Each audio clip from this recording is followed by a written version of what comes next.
नमस्कार. अवतीभोवतीमध्ये आपलं स्वागत आहे. आजच्या माझ्या व्हिडिओचे शीर्षक आहे करावे तसे फरावे. ही म्हण तर आपल्याला मराठी भाषेतली सर्व परिचित आहे. आपण जे कर्म करतो त्या कर्माची फळं आपल्याला तशीच मिळतात. आपण जर चांगलं केलं तर आपल्या चांगल्या कर्माची चांगली फळं मिळतात आणि आपण जर वाईट कर्म केलं तर वाईट कर्माच्या अर्थातच वाईट फळ आपल्याला मिळतात. आणि नेमकं हेच आपल्याला आता दोन राजकीय पक्षांच्या बाबतीत होताना दिसते. अर्थात तुम्हाला समजलंच असेल मी कोणाबद्दल बोलते. मी बोलते आहे उद्धव बाळासाहेब ठाकरे यांच्या शिवसेना या पक्षाबद्दल आणि शरद पवार यांच्या राष्ट्रवादी काँग्रेसबद्दल. 2019च्या निवडणुकीनंतर ज्या प्रकारे शिवसेनेने जनमताला डावलून भाजपाशी युती तोडली आणि ते काँग्रेस आणि राष्ट्रवादी काँग्रेस या महाविकास आघाडीबरोबर गेले आणि त्यांनी सत्ता स्थापन केली आणि एक प्रकारे देवेंद्र फडणवीस आणि भाजपाच्या पाठीत खंजीर खुंचून ही सत्ता त्यांनी मिळवली. आता हे नेमकं काय कसं घडलं? कारण या बाबतीमध्ये उद्धव बाळासाहेब ठाकरे नेहमी असं सांगतात की मला 2.5 वर्षाचं मुख्यमंत्रीपद देण्याचं ठरलं होतं. देवेंद्र साहेबांनी भाजपाने तसं मान्य केलं होतं आणि ऐन वेळेला त्यांनी त्यातून माघार घेतली आणि त्यामुळेच मला राग येऊन मी ही युती तोडली. आता देवेंद्र साहेब आणि भारतीय जनता पक्ष नेहमी असंच सांगतात की असं कुठचंही प्रॉमिस किंवा वचन आम्ही उद्धव बाळासाहेब ठाकरे यांना दिलं नव्हतं. तर याबाबत नुकतंच स्पष्टीकरण मुख्यमंत्री देवेंद्र फडणवीस यांनी एका कार्यक्रमात दिलं. कार्यक्रम होता जयपूर डायलॉग या वृत्तवाहिनीतर्फे आयोजित एका कार्यक्रमामध्ये आपले वरिष्ठ पत्रकार भाऊ तोरसेकर यांनी पुण्यामध्ये देवेंद्र फडणवीस यांची एक प्रकट मुलाखत घेतली होती.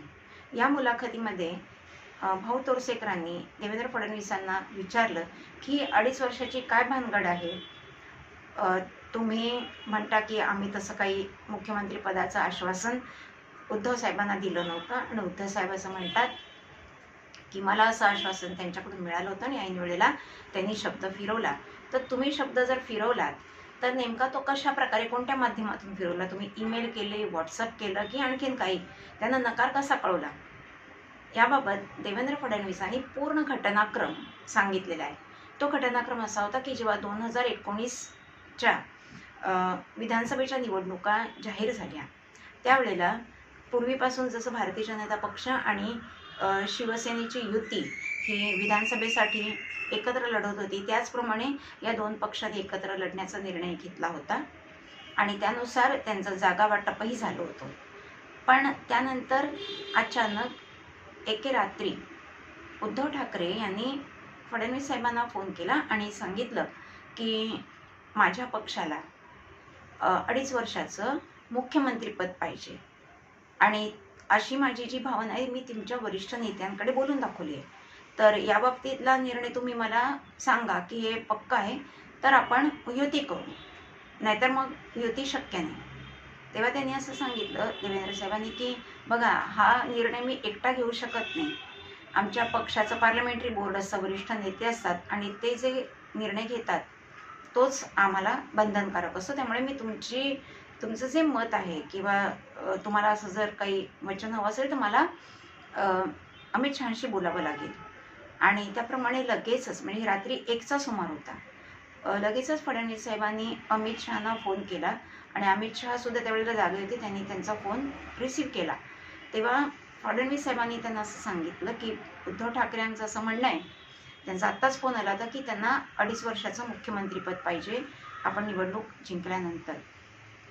तेव्हा अमित साहेबांनी सरळ देवेंद्रजींना असं उत्तर दिलं की नाही 2.5 वर्षाची ॲडजस्टमेंट आम्हाला मान्य नाही. त्यावर देवेंद्रजी असं म्हणाले की जर 2.5 वर्षाचं मुख्यमंत्रीपद आपण त्यांना देणार नसू तर ते युती करायला तयार नाहीत. तर तेव्हा अमित शहानी त्यांना असं उत्तर दिलं की भले त्यांनी अलायन्स नाही केला तरी चालेल पण आपण 2.5 वर्षाचं मुख्यमंत्रीपद त्यांना देऊ शकत नाही. आणि हाच निरोप लगेचच देवेंद्रजींनी उद्धव ठाकरेंना सांगितलं. तेव्हा उद्धव ठाकरे म्हणाले मग आपली युती शक्य नाही आणि त्याच्यामुळे मग हे विषयच संपला. देवेंद्र साहेब आपल्या मार्गाने गेले, उद्धव साहेब आपल्या मार्गाने गेले. त्याच्यानंतर पुन्हा 4 दिवसांनी उद्धव ठाकरे यांच्याकडून देवेंद्रजींना एक निरोप आला की पुन्हा थोडं काहीतरी बोलायचं आहे. तेव्हा देवेंद्रजींनी असं उत्तर दिलं, जो निरोप देणारा होता त्याच्याकडे, की जर त्यांचं मुख्यमंत्री पदासाठीच ते अडून बसणार असतील 2.5 वर्षाच्या, तर आमच्या पार्टीने त्यांना स्पष्ट शब्दात नकार दिलाय, त्यामुळे मग ह्याच्यावर आणखीन चर्चा होऊ शकत नाही. तर त्यावेळेला त्यांना असं सांगण्यात आलं की नाही, तो विषय मुद्दा त्यांनी सोडून दिलाय, त्यांना तुमच्याशी दुसरंच काहीतरी बोलायचंय. असं बोलल्यानंतर पुन्हा एकदा या दोन नेत्यांची एकत्र बैठक झाली आणि या बैठकीत उद्धव ठाकरे यांनी असं सांगितलं की मला पालघरची सीट हवी आहे. तर देवेंद्र साहेबांनी तेव्हा सुद्धा नकार दिला होता आणि ते सांगितलं की पालघरची ही जी सीट आहे तो आमचा बालेकिल्ला आहे. अनेक वर्षापासून पालघरची जी जागा आहे ती भारतीय जनता पक्ष जिंकत आले आणि त्यामुळे ही सीट आम्ही तुम्हाला कशी काय देऊ शकतो, तरी सुद्धा मी वरिष्ठ नेतृत्वाला विचारतो. तसं त्यांनी परत अमित शहा यांना विचारलं आणि अमित शहानी सांगितलं की ठीक आहे, त्यांना एकच सीट हवी आहे ना, तर इतके वर्षाचे आपले संबंध आहेत, तर तुम्ही एकच सीट आहे तर ती देऊन टाका. तर देवेंद्रजींनी उमेदवारासकट ती सीट शिवसेनेला देऊन टाकली. याच्यानंतर जेव्हा अमित शहा मुंबईत येणार होते तेव्हा उद्धवजींनी सांगितलं की पहिलं त्यांना माझ्याकडे घेऊन या, मला परत काहीतरी बोलायचं आहे. तर ते म्हणाले आता आणखीन काय बोलायचं? ते म्हणे नाही बोलायचं, माझ्या मनात ज्या काही भावना आहेत त्या त्यांना सांगायच्या आहेत, बाकी मला काही सांगायचं नाही. तर देवेंद्रजी म्हणाले ठीक आहे. मग अमित शहा जेव्हा मुंबईत आले होते तेव्हा देवेंद्रजींनी प्रथम त्यांना उद्धव ठाकरेंकडे नेलं आणि त्यांनी असं सांगितलं की उद्धव ठाकरे म्हणाले त्यांना त्यांच्या मनातल्या भावना तुमच्या जवळ व्यक्त करायच्यात, बाकी मुख्यमंत्रीपद किंवा अन्य कोणत्या विषयावर त्यांना बोलायचं नाही. म्हणून अमित शहाही तयार झाले आणि देवेंद्रजी आणि अमित शहा उद्धव ठाकरे यांच्याकडे गेले. उद्धव ठाकरेकडे यांच्याकडे गेल्यानंतर तिथे कोण कोण होतं, तर उद्धव ठाकरे, त्यांचा मुलगा आदित्य, त्यांची पत्नी रश्मी आणि हे दोघे नेते म्हणजे अमित शहा आणि देवेंद्रजी एवढेच होते. तर थोड्याशा गप्पा झाल्यानंतर देवेंद्रजी म्हणाले उद्धव साहेबांना की तुम्हाला काय अमित शहांशी बोलायचे ते बोलून घ्या. तरी म्हणाले हां बोलतो. म्हणून ते त्यांना आतल्या खोलीत बाळासाहेबांच्या घेऊन गेले. जी छोटी खोली होती बाहेरच्या मोठ्या खोलीत हे तिघे म्हणजे रश्मी वहिनी, आदित्य आणि देवेंद्रजी बसले होते. एक 10-12 मिनिटं त्यांच्यात काहीतरी बोलणं झालं आणि नंतर फडणवीस साहेबांना त्यांनी आत बोलवलं. फडणवीस साहेब आत गेले तेव्हा त्यांच्याकडनं काही 3-4 वाक्य वदवून घेण्यात आली की आम्ही युती करतो आहोत, आमच्यामध्ये सत्तेचं समान वाटप राहिलं आणि आणखीन काही 2-3 मुद्दे होते. ते देवेंद्रजींकडनं पाठ करून घेण्यात आले आणि देवेंद्रजींकडून ते वदवून घेण्यात आले. ते वदवून घेतल्यानंतर पुन्हा रश्मी वहिनींसमोर त्यांना हेच बोलायला लावलं आणि सांगितलं की प्रेस कॉन्फरन्स जी आपल्याला करायची आहे त्याच्यामध्ये फक्त देवेंद्रजी बोलतील आणि अमित शहा आणि उद्धव ठाकरे बोलणार नाही. आणि त्याप्रमाणे प्रेस कॉन्फरन्समध्ये सुद्धा ठरल्याप्रमाणे फक्त देवेंद्रजींकडनं जी वाक्य पाठ करून घेतली होती तेवढीच देवेंद्रजी बोलले आणि प्रेस कॉन्फरन्स संपली.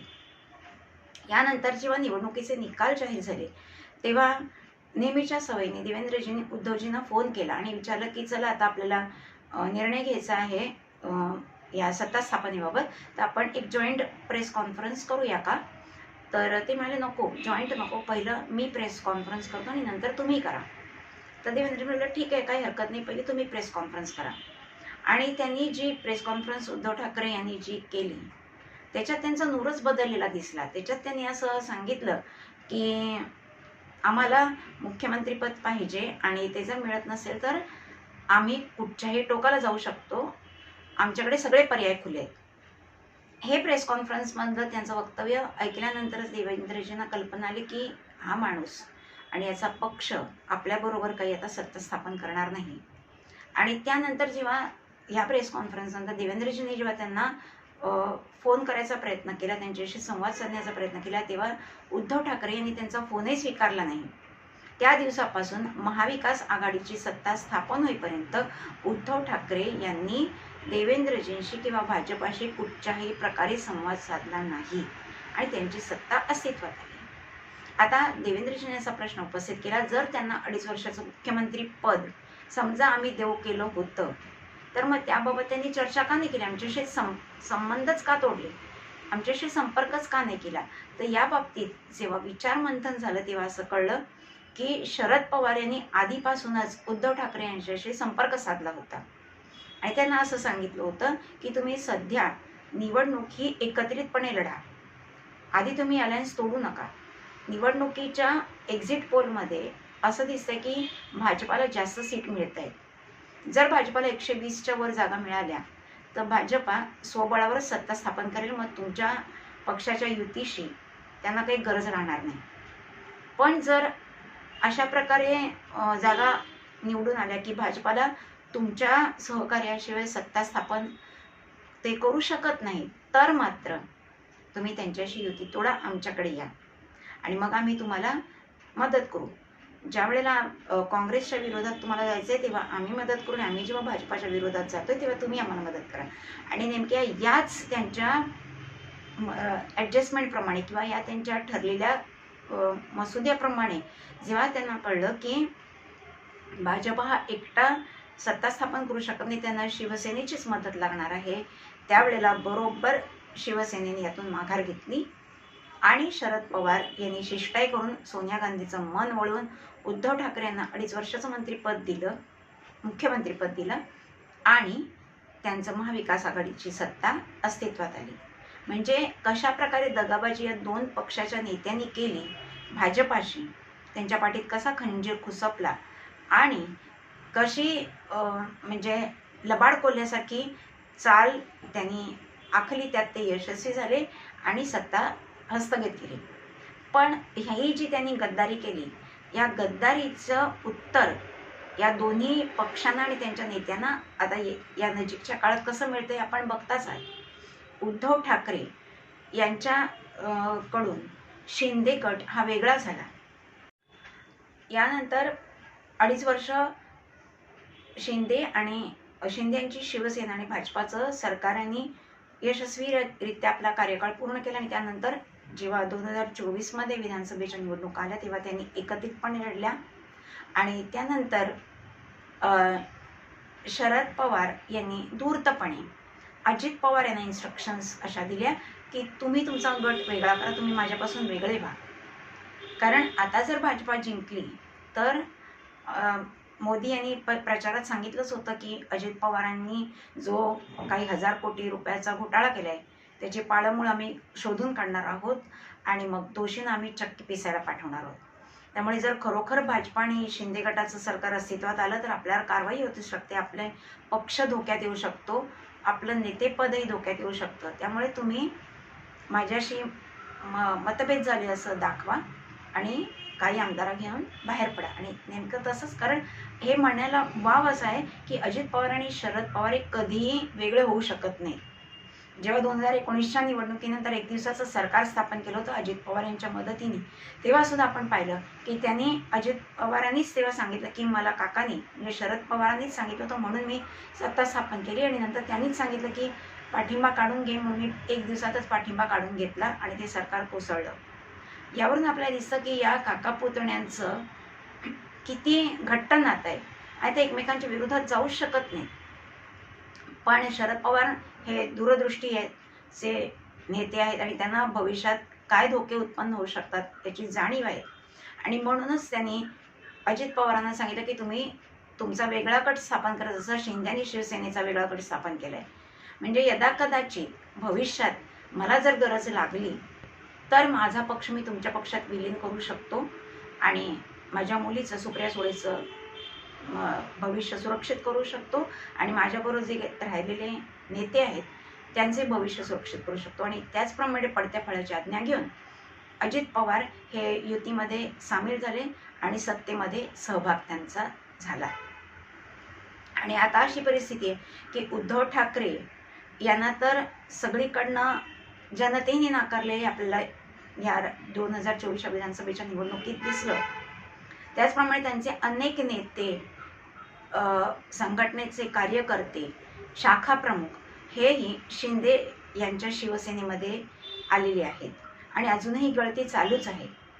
आणि शरद पवारांच्या सुद्धा कडे आता फार कमी लोक उरलेली आहेत. त्यांनाही त्यांच्याही पक्षाला विधानसभेमधल्या निवडणुकीत काही म्हणावं तितकं यश मिळालेलं नाही. आणि आता 5 वर्ष तरी हे शिंदे आणि भाजपाचं आणि अजित पवारांचं जे सरकार आहे महायुतीचं ते कायम राहणार आहे. जरी कोणत्याही पक्षाने पाठिंबा भाजपाचा काढून घेतला तरी भाजपाचं सरकार काही अल्पमतात जाणार नाही आणि तिथे पुन्हा मध्यवादी निवडणुका होणार नाही. त्यामुळे आता 5 वर्षानंतर पवार साहेब जवळजवळ 90च्या घरात जाणार. मग आता 5 वर्ष सत्तेपासून वेगळे शरद पवार राहू शकत नाही. आपण त्यांचा इतिहास पाहिला तर आपल्याला दिसतं. आणि 5 वर्षानंतर जेव्हा निवडणुका येतील तेव्हा ते नव्वदीच्या घरात असतील, तेव्हा ते असं जोमानी प्रचार किंवा अशा काही राजकीय चाली खेळायला तितके समर्थ राहणार नाहीत, हे त्यांचंच त्यांना वाटतंय. आणि त्यामुळेच त्यांनी भारतीय जनता पक्षाकडे जाण्याचा एक मार्ग किंवा एक पूल अजित पवार यांच्या तर्फे जो निर्माण केला आहे तो त्यांच्याकडे आहे. पण त्यांनी उद्धव ठाकरे यांचे मात्र परतीचे सर्व दोर कापून टाकलेत. आणि बाळासाहेब ठाकरे जेव्हा हयात होते तेव्हाच त्यांनी शिवसेनेला फोडण्याचा प्रयत्न केला होता. पण बाळासाहेब हे खमके होते, मुत्सद्दी राजकारणी होते आणि त्यामुळे या दोघांची जरी मैत्री असली तरी त्यांनी राजकीय मैत्री कधीच शरद पवारांबरोबर केली नाही. आणि त्यामुळेच तेव्हा शिवसेना ही अखंड राहिली. पण बाळासाहेब गेल्यानंतर त्यांनी जेव्हा उद्धव ठाकरे यांचं एकंदरीत काम आणि त्यांची विचारधारा पाहिली तेव्हा त्यांना कळलं की हा माणूस प्रलोभनांना बळी पडू शकतो आणि तो सहज विकला जाऊ शकतो आणि तो भाजपाला दगा देऊ शकतो. हे नेमकं हेरून 2019मध्ये त्यांनी एक व्यूहरचना केली आणि त्या व्यूहरचनेत बरोबर उद्धव ठाकरे आणि त्यांच्या पक्षाला अडकवलं. पण ही त्यांची खेळी शिंदे साहेबांमुळे फसली गेली. आणि आता उद्धव ठाकरे यांच्या हातात आता फक्त महापालिका निवडणुका एवढ्या एकच राहिलेल्या आहेत मुंबईच्या. आणि त्याच्यात सुद्धा त्यांना यश मिळण्याची शक्यता फार धूसर आहे, कारण अजूनही त्यांच्या पक्षाला गळती लागलेली आहे. आणि स्थानिक स्वराज्य संस्था किंवा महापालिकेच्या निवडणुकीत कधीच राष्ट्रवादीचं वर्चस्व नव्हतं. आणि त्यामुळे या निवडणुकीत राष्ट्रवादीला जे काय मिळेल त्यातून त्यांचं काही फारसं नुकसान होणार नाही, कारण ऑलरेडी तो पक्ष संपत आलेला आहे. शरद पवार गटाबद्दल मी बोलते. त्यामुळे असं जर झालं तर ते त्यांच्याकडे एकच पर्याय शरद पवारांकडे राहतो की, कारण जेव्हा आता ह्या निवडणुका झाल्यानंतर उद्धव ठाकरे आणि काँग्रेस यांनी उघडपणे सांगितलं की हा ईव्हीएमचा विजय आहे भाजपाला मिळालेला. पण शरद पवारांनी ईव्हीएमला दोष दिलेला नाही किंवा भाजपाला कसं यश मिळालं, अजित पवारांना कसं यश मिळालं याच्याबद्दलही प्रश्न उपस्थित केले नाही. त्यावेळेला त्यांनी मौन धारण केलं, जे आज तागायत आहे.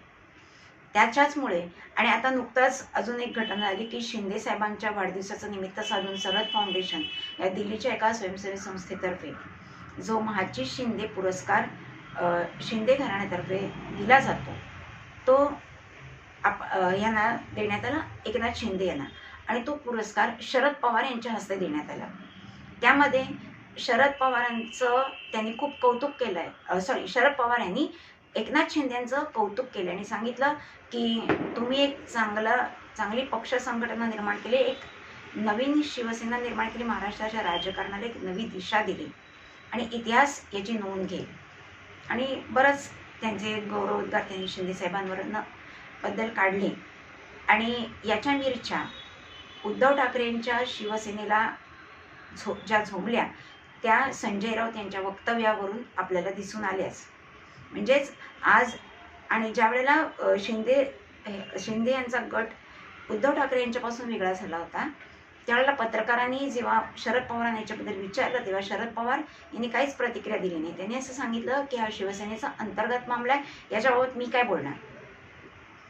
आणि आता जेव्हा आगपाखड संजय राऊतांनी शरद पवारांवर केली, कारण त्यांनी एकनाथ शिंदे यांच्या वाढदिवसाला त्यांना महाची शिंदे हा पुरस्कार देऊन गौरवलं, त्यावेळेला त्यांनी सांगितलं की तुमच्याबद्दल अतिशय वाईट विधानं संजय राऊत यांनी केलेली आहेत, उद्धव ठाकरे तुमच्याबद्दल नाराज आहेत, तर याच्याबद्दल तुमची प्रतिक्रिया काय. तेव्हा ते फक्त हसले. म्हणजे त्यांनी प्रतिक्रिया देण्या इतपतही उद्धव ठाकरे, संजय राऊत किंवा शिवसेनेला किंमत दिली नाही. कारण या माणसाला आता एकच ध्येय आहे की मी सत्तेपासून दूर राहू शकत नाही आणि अशीच जर भाजपाची घोडदौड पुढे चालू राहिली तर आपल्याला भाजपाबरोबर नमतं घ्यावंच लागेल.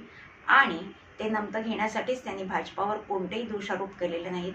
आणि शिंदे साहेबांचा त्यांनी यासाठी गौरव केला की युतीबाबत त्यांच्या मनात काहीही किलमिश नाही, किंबहुना युती सरकारचं खूप चांगलं चाललंय असंच त्यांनी त्याच्यातून दाखवून दिलं. आणि त्यामुळे आता उघड आहे की काँग्रेसचा पाठिंबा तर शिवसेनेला आता महाविकास आघाडीत नाहीच आहे, म्हणजे त्यांचं अस्तित्वच त्यांनी नगण्य करून टाकले. शरद पवारही त्यांना आता काही पाठिंबा देऊ शकत नाहीत, त्यामुळे आता ते एकटे पडलेले आहेत. आणि जो शिवसेना फोडण्याचा डाव होता अनेक वर्षापासून शरद पवार यांच्या मनात जो शिजत होता तो त्यांनी पूर्णत्वाला नेला आणि शिवसेनेचा पत्ता आता महायुतीतून कायमचा कट केलाय आणि अजित पवारांच्या तर्फे त्यांचा महायुतीशी जो संपर्क आहे तो मात्र त्यांनी कायम ठेवलाय आणि शिंदे साहेबांना किंवा भाजपाला कुठच्याही प्रकारे त्यांच्याबद्दल अनुदार उद्गार न काढता, त्यांना कुठच्याही शिव्या न देता, त्यांना कुठचे दोष न देता त्यांनी त्यांचं तोंड भरून कौतुक केलेलं आहे आणि त्याचमुळे त्यांनी आपल्या परतीचा मार्ग सेफ करून ठेवलेला आहे. त्यांच्या मुलीचं आणि उरलेल्या नेत्याचं आणि त्यांच्या पक्षाचं भवितव्य त्यांनी सुरक्षित करून ठेवलेले आहे. येणाऱ्या काळात काय होतं ते पाहूच, पण ही शक्यता खूप दाट आहे आणि व्यूहरचना त्यांनी किती शिताफीने रचली होती हे आपल्याला दिसतंय. व्हिडिओ आवडला असेल तर लाईक करा, शेअर करा, सबस्क्राईब करा. पुन्हा भेटूया नवीन विषयासह. नमस्कार.